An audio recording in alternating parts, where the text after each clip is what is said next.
Okay guys, so welcome back again dito kay Creator Lab PH at for today's video, pag-uusapan natin yung Candy Crush, okay, na pwede sa Gcash, and then yung Temple Run. Okay, kasi nga meron tayong mga ganong application na pwede sa Gcash.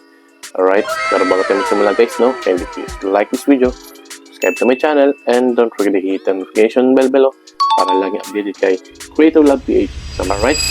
Okay, disclaimer lang guys na this video is for educational and entertainment purposes only. Just sharing information, knowledge, and skills within this video. Okay, so marami nagtatanong, saan mo nakikita yung Gcash na pwede sa Temple Run or Candy Crush?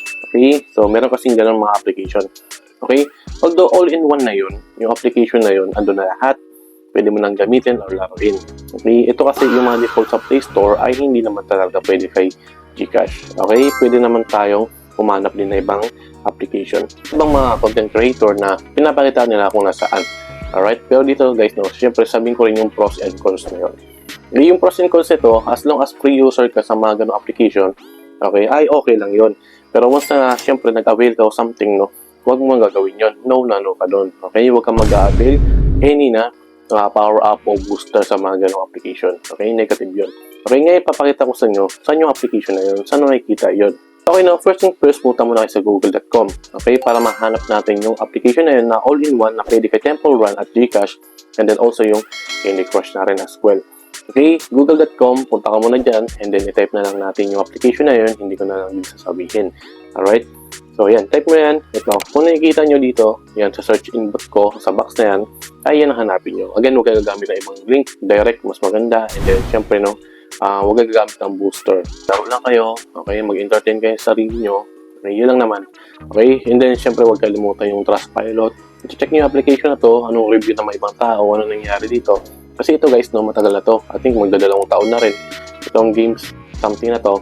Pero syempre, inayawan ko na rin kasi nga nag-reset sila. Okay, which is negative yan. Okay, ayoko yung ganun. Yan, may ito nyo dyan, may mga review, may mga pula. Once na may pula yan, sabihin, kayo nang bahala. Pero again, kung as long as na pre-user ka, ay walang problema yan. Okay? So, balik tayo dun sa isang bonus natin. Okay? Again, sa gusto mga Gcash palipad dyan, mag-comment lang kayo and mag-subscribe na rin sa atin. So, bonus natin guys, dati meron tayong lucky game kay Gcash. Ngayon, nawawala na yung lucky games. Sana napunta yun. Okay? So, dati, meron tayong view all dito. And then, pagdating dito sa may enjoy, ay meron tayong lucky something dito. Ngayon, pinalitan na siya ng play. Again, kung hinahanap nyo yun, kung paano maglaro, nasa pin comment yan. Hanapin nyo na lang para makapaglaro kayo, makapag-start kayo, makapag-enjoy kayo. Again, kung gusto nyo enjoyment, entertainment, ay nandiyan sa pin comment yan, or kaya naman nasa pin comment yan, or nasa video description, I mean. Alright? So, pero again guys, yung Candy Crush o Temple Run na game na pwede kay Gcash ay pinakita ko na. Okay, nasa inyo na lang yan. Again, disclaimer lang, This video is for educational entertainment purposes only. Okay, earnings are not guarantee. Walang kasiguradahan, walang sure. Nag-share lang tayo ng awareness dito sa video na to. Okay, sana sa mga natulungan kayo, Salamat sa panonood. Cheers, and see you sa next video. Creator Lab PH in the house. Out muna. Salamat sa panonood. Bye.